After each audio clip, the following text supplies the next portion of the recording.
Morning सगळ्यांना. Birthday madam. Happy birthday Archita. Belated happy birthday Archita. Happy birthday Archita ताई. वाढदिवसाच्या हार्दिक शुभेच्छा ताई.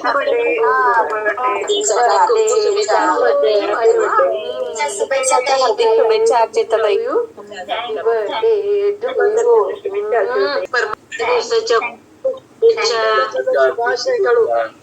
थँक्यू कल्पिता ताई, कांचन ताई, उषा मावशींना सुद्धा वाढदिवसाच्या हार्दिक हार्दिक शुभेच्छा. आणि माझी ओळख आहे पण एक्सपिरियन्स कधी शेअर नाही झाला. मी पण या कम्युनिटीला जॉईन होऊन 4 वर्ष कंप्लीट झाले, 5वं वर्ष चालू आहे. बरेच जण इथं खूप हेल्थ चॅलेंजेस होते म्हणून जॉईन झाले, पण मला कोणत्याही प्रकारचा हेल्थ चॅलेंजेस नव्हता. आणि दुसऱ्या कोरोनाच्या वेव्ह मध्ये आम्ही ही फॅमिली शतविषी फॅमिली आम्ही जॉईन झालो. आणि जॉईन होण्याचं कारण एकच होतं की वर्क फ्रॉम होम चालू होतं, घरातूनच टीचिंग वगैरे चालू होतं, सगळं चालू होतं.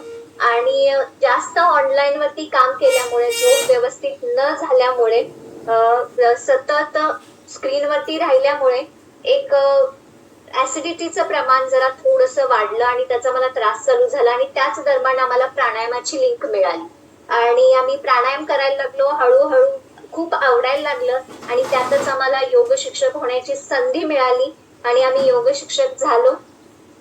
बरेच म्हणतात की प्रत्येक गोष्टीला वेळ यावी लागते. कदाचित आमची ती वेळ चांगली होती. कोरोना होता, सगळ्यांच्याकडे काही ना काहीतरी प्रॉब्लेम होते, पण आम्ही म्हणतो की त्या काळामध्ये आम्हाला चांगली वेळ मिळाली. त्यावेळेला ही शतविषी फॅमिली आमच्या लाईफ मध्ये आली आणि शतविषी फॅमिली आल्यानंतर खूप चांगला बदल झाला. एकतरी चांगली हेल्थ मिळाली, चांगली माणसं भेटली, चांगले विचार मिळायला लागले, मस्तपैकी शरीर चांगलं ठेवण्यासाठी योगा प्राणायामाची लिंक आम्हाला मिळाली, ते आम्ही करायला लागलो. आणि खरंच खूप असं म्हणतात की टर्निंग पॉइंट आपल्या लाईफ मध्ये येतो, तसं आमच्या लाईफ मध्ये हा टर्निंग पॉइंट आला आणि पूर्णपणे लाईफ चेंज झालं. याच्या आधी फक्त कसं नोकरी, घरातलं करायचं, आवरायचं, पुन्हा नोकरी, याच्या पलीकडे आमचं विश्व काही नव्हतं. पैसा होता, वेळ नव्हती, पण एन्जॉय जे करायचं होतं ते एन्जॉयमेंट होत नव्हती. वेळ एकमेकांना जे हितगुज होत होतं ते खूप कमी व्हायचं. पण या शतविषी फॅमिलीमध्ये आल्यानंतर वेळ मिळायला लागला, एन्जॉयमेंट मिळायला लागली, छानपैकी संवाद व्हायला लागला, चांगले विचार मिळायला लागले आणि खरंच आमची पूर्ण फॅमिली खूप हॅपी झाली. 2023 मध्ये हा छोट्यासाठी मी प्रेग्नेंट राहिले, नॅचरल प्रेग्नेन्सी राहिली. आणि एक विश्वास होता, म्हणजे पहिला मोठा मुलगा आहे तो 8 वर्षांचा आहे आणि 8 वर्षानंतर आम्ही चान्स घ्यायचं ठरवलं. घराचं बांधकाम करून याच्यामुळे थोडासा विलंब झाला, पण घेताना चान्स थोडस प्रत्येकाला टेन्शन असतं की एज 35 प्लस होतं, मग चॅलेंजेस येणार, 8 वर्षाचा गॅप आहे, प्रेग्नेन्सी राहील की नाही याचं टेन्शन. पण यातलं कुठलंही टेन्शन मला आलं नाही बरं का, कारण एकतरी माझ्या पोटामध्ये चांगला आहार जात होता, डोक्यामध्ये चांगले विचार होते आणि असं म्हटलं जातं की आपल्या आजूबाजूला जशी माणसं असतात तशी आपण घडत जात असतो. आणि शतविषी फॅमिलीनं आमची सुरुवात व्हायची, त्यामुळे चांगली माणसं आमच्या जवळपास होती, त्यामुळे ती पॉझिटिव्हिटी होती, त्यामुळे कुठल्याही प्रकारचं मी टेन्शन घेतलं नाही. मी नॅचरल प्रेग्नन्सी कन्सिव्ह झाली आणि प्रेग्नन्सी कन्सिव्ह झाल्यानंतर सगळ्यात भारी म्हणजे इतके टेस्ट असतात, इतके टॅबलेट्स असतात, इतकं प्रिकॉशन घ्यावं लागतं. जसं एज वाढत जातं तसं तुम्हाला चॅलेंजेस सुद्धा वाढत जातात. पण मला खूप आनंद वाटला की या पूर्ण प्रेग्नन्सी मध्ये मला कुठल्याही प्रकारचं चॅलेंज बिलकुल आलेलं नाहीये.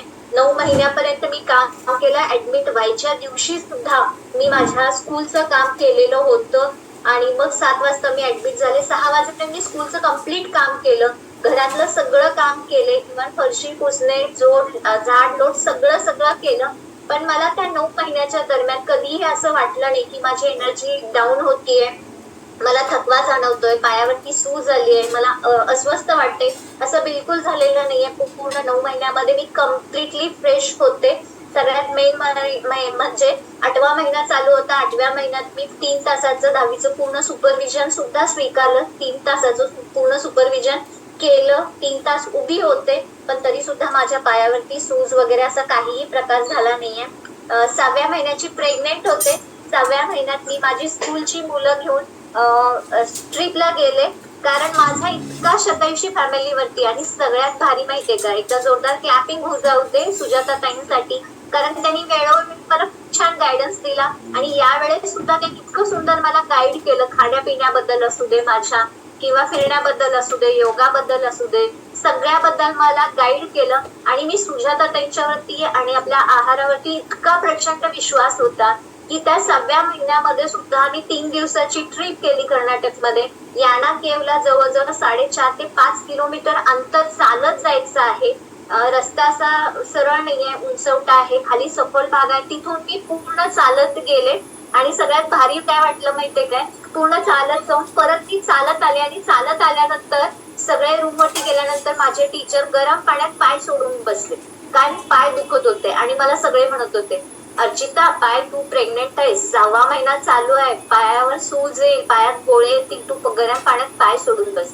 मी आपली बिनधास्त निवांत आपला शेक घेऊन पीत बसले आणि मला कसलाही सूज आली नाही, पायात गोळे आले नाही, मला थकवा आला नाही, माझी एनर्जी बिलकुल डाऊन झालेली नाहीये. मस्त पैकी मी केले आणि सगळे टीचर माझे रात्री विचारले मला, पेन किलर खाणार काय, पाय दुखालेत का तुझे? मी म्हटलं माझे पाय दुखत नाहीयेत, मला काही सुद्धा झालेलं नाहीये. त्यावेळेला टीचर म्हटले, आम्ही एवढे छान असताना आम्हाला एवढा त्रास झाला, पण तू प्रेग्नेंट आहेस, 6 महिन्याची आहेस, एवढं ट्रॅव्हलिंग केलीस, एवढा तू वॉकिंग केलीस, तरी तुला त्रास का नाही झाला?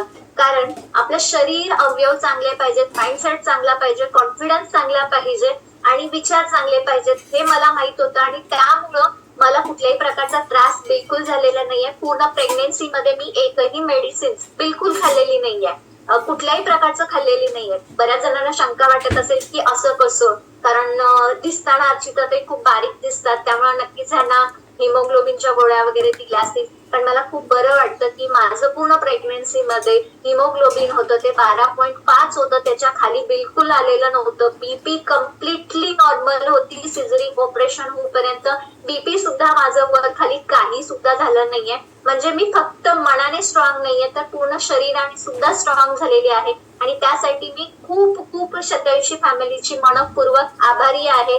एवढंच नाही तर ग्रेट रिझल्ट काय आहे माहितीये का, या 4-5 वर्षामध्ये माझी जी पूर्ण फॅमिली आहे ती बिलकुल हॉस्पिटलला गेलेली नाही, म्हणजे कसल्याही प्रकारचं आम्ही औषध हे घेत नाहीये. म्हणजे सारखं आपण शतायुषी फॅमिलीचं म्हणतो की मेडिसिन फ्री लाईफ, ते मेडिसिन फ्री लाईफ किती चांगलं असतं आणि किती आनंदी असतं हे छानपैकी मला अनुभवायला मिळालेलं आहे.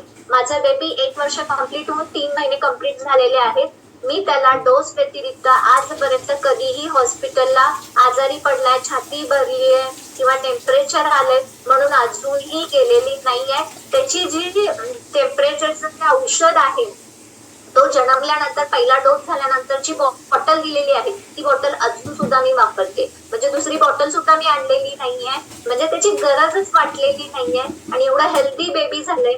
मला असं वाटतं की आपण आपल्या मुलांना काय देतो, आपण आपल्या मुलांना आपल्या प्रॉपर्टीतला हिस्सा देतो, आपलं काही काही असेल ते देतो, चांगले संस्कार देतो. पण आम्हा दोघांना, सुमित सरांना आणि मला खूप आनंद आहे की आम्ही मुलांना फक्त संस्कार म्हणा किंवा प्रॉपर्टी हे नाहीये, मी आमच्या मुलांना चांगलं माइंडसेट, चांगले विचार आणि चांगलं आरोग्य देतो आहे. जे चांगलं आरोग्य त्यांना हे सगळं मिळवून देण्याची ताकद त्यांना आम्ही देतो आहे. आणि म्हणूनच मी शतायुषी फॅमिलीची खूप खूप मनपूर्वक आभारी आहे. कारण प्रत्येकाच्या आयुष्यामध्ये चढ उतार असतात आणि त्यावेळेला आपल्याला कळतं की कसं असतं. म्हणून एक छोटीशी कविता आहे, अश्रू सांगून जातात की दुःख किती आहे, अश्रू सांगून जातात की दुःख किती आहे, संस्कार सांगतात की कुटुंब कसं आहे, संस्कार सांगतात की कुटुंब कसं आहे, गर्व सांगतो की पैसा किती आहे, गर्व सांगतो की पैसा किती आहे, तुमची भाषा सांगते की माणूस कसा आहे, तुमची भाषा सांगते की माणूस कसा आहे, वादावरून समजते की ज्ञान किती आहे, वादावरून समजते की ज्ञान किती आहे, ठोकर सांगते की ध्यान किती आहे, ठोकर सांगते की ध्यान किती आहे, आणि वेळ सांगते की नातं कसं आहे, वेळ सांगते की नातं कसं आहे. मग याच्यामध्ये अश्रू पुसायला तुमच्यासाठी छान छान माणसं आहेत, आधाराला धीर देण्यासाठी, आधार देण्यासाठी तुमच्यासारख्या चांगली माणसं आहेत. आणि आपलं ध्यान तिकडं भटकू नये, व्यवस्थित असावं, त्यासाठी शतायुषी फॅमिली आपल्याला नेहमी सांगत असते. आणि वेळेवरती प्रत्येक व्यक्ती उपयोगी पडत असते, ते पण कुठल्याही प्रकारचा मोबदला, कुठल्याही प्रकारचा स्वार्थ न ठेवता ही शतायुषी फॅमिली निस्वार्थपणे मदत करत असते, सतत सतत दुसऱ्यांचं भलं करत असते. म्हणून असं सुद्धा म्हटलं जातं की दौलत का बंटवारा हो सकता है, दौलत का बंटवारा हो सकता है लेकिन कर्मों का बंटवारा कभी भी नहीं होता. म्हणजे काय की सगळ्याची तुम्ही वाटणी करू शकता, सगळ्या गोष्टी तुम्ही लोकांना वाटून देऊ शकता, पण आजपर्यंत तुमचे जे कर्म आहेत त्या कर्माची वाटणी मात्र कुणीही घेत नाही. मग ते भले चांगले कर्म असेल तरी तुम्ही इतरांना वाटू शकत नाही, आणि तुमचं वाईट कर्म असेल तरी तुम्ही वाटू शकत नाही. मग चांगलं कर्मच आपल्या सोबत राहतं, त्याची वाटणी कुणीही घेऊ शकत नाही. मग करायचं आहे तर चांगल्याच गोष्टी करायचं आहे, चांगलंच कर्म करायचं आहे, जेणेकरून आपलं आयुष्य सुद्धा चांगलं होऊ शकतं. आणि म्हणून चांगलं कर्म करत राहा, फळ तुम्हाला जे आहे ते चांगलंच मिळणार आहे.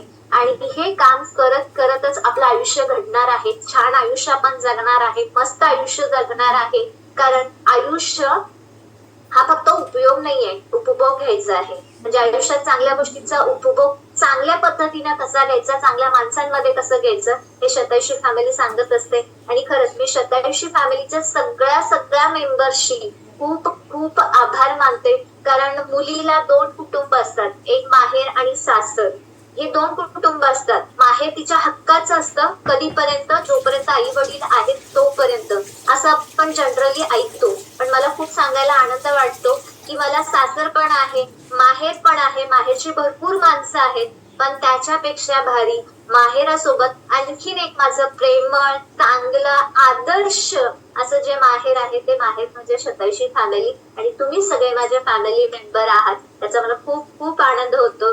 ज्या फॅमिली मेंबरला रोज पाहिल्याशिवाय, कानावरती आवाज ऐकल्याशिवाय माझा दिवस सुरुवात होत नाही, आणि एवढा विश्वास देते की मी मरेपर्यंत शतायुषी फॅमिली सोडणार नाही. पण आमच्या नंतर आमची मुलं सुद्धा शतायुषी फॅमिली बिलकुल सोडणार नाही. कारण ही शतायुषी फॅमिली जी आहे ती तुमच्या पाठीवरून प्रेमाचा हात फिरवते, डोळ्यातले अश्रू पुसते. थँक्यू.